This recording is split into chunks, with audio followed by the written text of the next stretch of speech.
Kisah ini terjadi di sebuah kampung yang terdapat di perbatasan Kabupaten Bandung, yang sekarang disebut Kabupaten Bandung Barat dan Kabupaten Purwakarta di pertengahan tahun 90-an.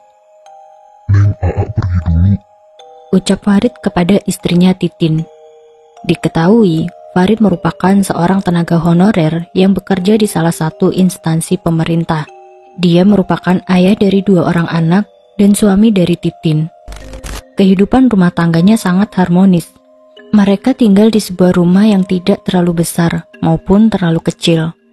Di depannya terdapat taman kecil dengan bunga-bunga yang cantik menghiasi rumah mereka. Terdapat pula kebun yang tidak luas berada di samping rumahnya menambah asri rumah mereka. Ayo cepat habiskan makanannya, nanti keburu telat ke sekolah. Perintah Titin kepada Sandi, anaknya yang baru saja duduk di kelas 1 sekolah dasar, sambil menggendong anak keduanya yang baru berumur 2 tahun. Namanya Wiwin. Titin lalu bergegas pergi keluar untuk mengantar Sandi anaknya. Selang beberapa rumah terlewati, Titin melihat sebuah mobil tengah berdiri di sebuah rumah kontrakan milik Haji Eden, tetangganya Titin. Mobil itu membawa barang-barang yang sedang diturunkan oleh beberapa orang. Terlihat pula oleh Titin, tetangganya yang bernama Opik tengah membantu menurunkan beberapa barang. Lalu Titin menghampiri Opik untuk menanyakan siapa yang mengisi kontrakan tersebut. Opik lalu menjawab, jika rumah ini telah disewa oleh seseorang yang bernama Ayu. Seseorang yang berasal dari kota Tasikmalaya. Setelah rasa ingin tahu Titin terpenuhi, Titin lalu melanjutkan perjalanannya ke sekolah. Titin juga berprofesi sebagai kader di kampungnya. Kesehariannya cukup sibuk sebagai ibu rumah tangga dan juga sebagai kader. Namun meski begitu, Titin tak pernah sekalipun meninggalkan kewajibannya sebagai seorang istri. Kehidupan Titin sangatlah bahagia. Tak pernah sekalipun mereka bertengkar hebat. Walaupun kadangkali perbedaan pendapat kerap juga terjadi antara Titin dan Farid, tapi semua dapat diselesaikan dengan baik oleh mereka berdua. Assalamualaikum. Ucap Farid mengucap salam, tanda Farid telah pulang dari pekerjaannya. Kedua anak Farid selalu menyambutnya selepas pulang dari pekerjaan. Tak lupa Titin juga selalu menyambut Farid dengan senyumnya yang manis. Iya, Titin terbilang cantik dan Farid suaminya juga dikenal sebagai lelaki tampan dan baik di lingkungannya. Hari-hari mereka selalu dijalani dengan semangat dan senyuman, dan tak akan dikira bahwa sebenarnya kehidupan mereka sesungguhnya masih rapuh. Saat itu sore hari lepas Farid pulang dari kerjanya, terdapat seseorang mengetuk pintu rumah mereka. Titin lalu bergegas menuju arah suara yang memberi salam tersebut. Lalu dibukalah pintu tersebut oleh Titin. Terlihat seorang wanita yang masih terbilang muda, kini ada di hadapannya. Diketahuilah bahwa sosok di depannya adalah Ayu, tetangga barunya. Kini Ayu sedang ada di depan Titin, sembari membawa sebuah bingkisan yang berisikan beberapa makanan khas Tasikmalaya. Sambil memperkenalkan diri, Ayu bermaksud untuk bersilaturahmi dengan Titin. Tak berselang lama, Titin lalu menyambut Ayu dengan hangat dan mempersilahkan Ayu untuk masuk ke dalam rumahnya itu. Ayu lalu masuk ke dalam rumah Titin dan duduk di kursi coklat atas permintaan Titin. Titin lalu memberitahukan suaminya bahwa beberapa hari yang lalu Ayu baru pindah ke sini dan mengontrak rumah di kontrakan Haji Eden. Saat itu, pandangan Ayu seolah tak henti menatap Farid. Lalu Farid yang memang ramah lalu memperkenalkan diri kepada Ayu dan meminta Titin untuk mengobrol dengan Ayu. Lalu Farid pergi kembali ke ruang keluarga untuk menemani kedua anaknya bermain. Tak lama setelah itu, terdengar kembali panggilan Titin kepada Farid. Dan ternyata saat itu, Ayu yang tengah bertamu meminta izin untuk segera pamit pulang kembali ke rumahnya. Titin lalu memberitahu bahwa tetangga barunya itu akan pulang. Dan setelah itu, Farid mengucapkan terima kasih atas makanan yang telah diberikan Ayu kepada mereka. Alhamdulillah ya A, dapat rezeki, ucap Titin sambil membuka bingkisan dari Ayu. Titin pun menceritakan bahwa Ayu sepertinya wanita yang baik, Sikapnya sangat sopan dan tidak membosankan. Diketahui pula bahwa Ayu merupakan seorang perias pengantin dan hidup seorang diri sebagai janda dengan seorang anak. Wah, janda nih, ucap Farid menggoda Titin istrinya sambil bercanda. Mau apa? Jangan macem-macem loh, A. Jawab Titin mencubit pipi suaminya. Farid lalu tertawa melihat kecemburuan istrinya. Ketika Farid keluar, salah seorang dari tetangga mereka yang bernama Dadan berkata, ada janda muda tuh. Siapa nih yang mau daftar? Tanya Dadan kepada semua. Dadan yang memang seorang duda sepertinya menaruh hal aneh di hatinya saat tahu ada Ayu yang kini tinggal di kampungnya. Semua orang termasuk Farid lalu menyuruh Dadan untuk coba mendekati Ayu. Karena barangkali saja mereka bisa berjodoh.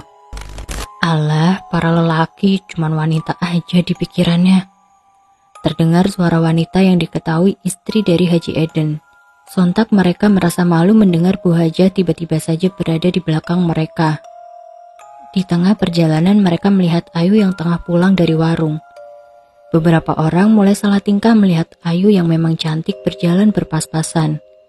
Tapi tidak dengan Farid, yang memang sebelumnya bertemu dengan Ayu di rumahnya. Ayu pun menyapa Farid dan membeli beberapa jajanan anak kecil yang memang Ayu berniat memberikannya kepada anak-anak Titin dan Farid. Ayu lalu meminta izin untuk datang kembali menemui Titin untuk memberikan jajanan itu kepada Sandi dan Wiwin.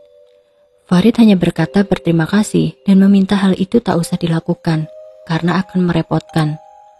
Ayu lalu berkata bahwa hal itu bukanlah hal berat dan merepotkan.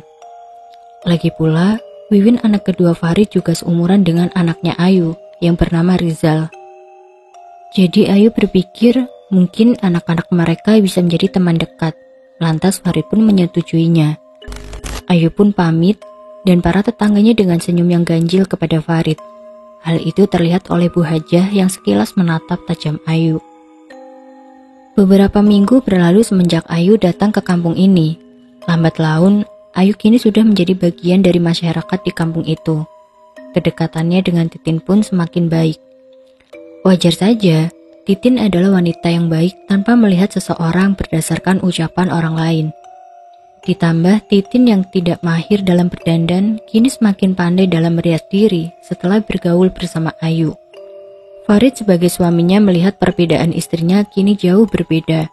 Terlihat lebih cantik dan anggun setelah belajar dari Ayu, teman barunya. Lalu di saat Titin dan Ayu berbincang, Farid kemudian bergabung bersama mereka. Neng, apa kamu sudah tahu? Beberapa hari ini, warga sering mendengar suara seorang wanita bernyanyi.